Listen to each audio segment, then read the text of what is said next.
श्री गणेशाय नमः। ॐ सिद्धिलक्ष्मी नमोस्तुते। अथ ध्यानम्। ब्राह्मीं च वैष्णवी भद्रां षड्भुजां च चतुर्मुखां त्रिनेत्रां च त्रिशूलां च पद्मचक्रगदाधरां पीताम्बरधरां देवीं नानालङ्कारभूषितां तेजःपुञ्जधरां श्रेष्ठां ध्याये बालकुमारिकाम्। ओंकारलक्ष्मीरूपेण विष्णोरुदयमव्ययम् विष्णुमानन्दमध्यस्थं ह्रीङ्कारबीजरूपिणी। ॐ क्लीं अमृतानन्दभद्रे सद्य आनन्ददायिनी। ॐ श्रीं दैत्यभक्षरदां शक्तिमालिनी शत्रुमर्दिनी तेजःप्रकाशिनी देवी वरदा शुभकारिणी।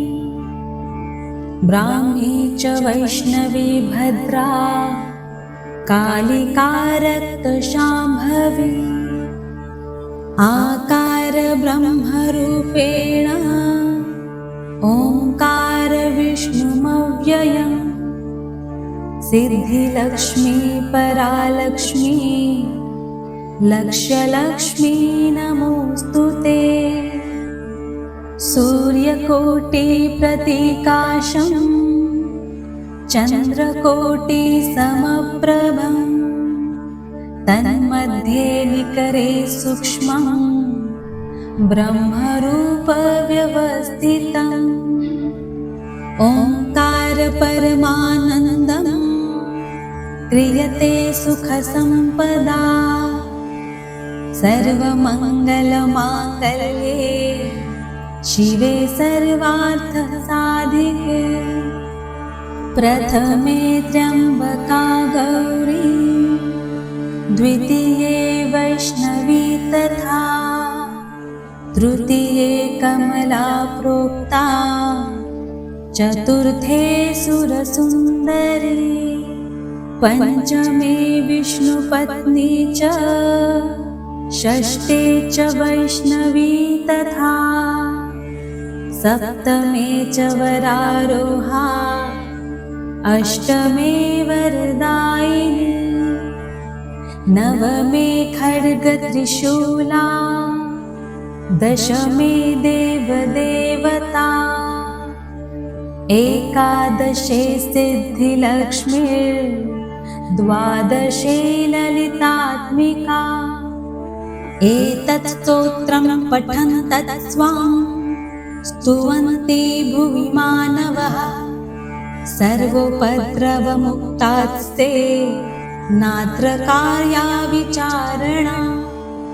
एकमासं द्विमासं वा त्रिमासं च चतुर्थकं पञ्चमासं च षण्मासं त्रिकालं यः पठे नरः ब्राह्मणः क्लेशतो दुःख दरिद्राभयपीडितः जन्मान्तरसहस्रेषु मुच्यन्ते सर्वक्लेशतः।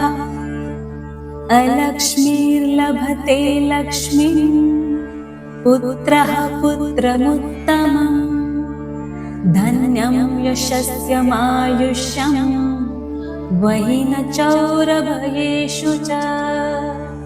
शाकिनी भूतवेताल सर्वव्याधिनिपातके राजद्वारे महाघोरे संग्रामे रिपुसङ्कटे सभास्थाने श्मशाने च कारागे हारिबन्धने अशेषभयसम्प्राप्तौ सिद्धिलक्ष्मीं जपे नरः ईश्वरेण कृतं स्तोत्रं प्राणिनां हितकारणं स्तुवन्ति ब्राह्मणा नित्यं दारिद्र्यं न च वर्धते।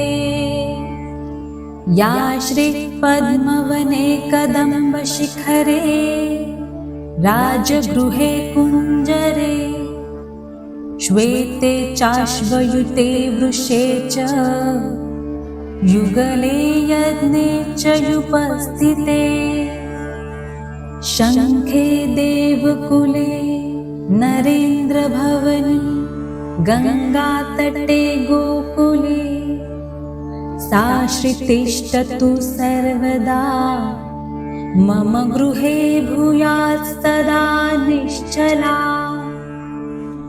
इति श्रीब्रह्माण्डपुराणे ईश्वरविष्णुसंवादे दारिद्र्यनाशनं सिद्धिलक्ष्मीस्तोत्रं सम्पूर्णम्।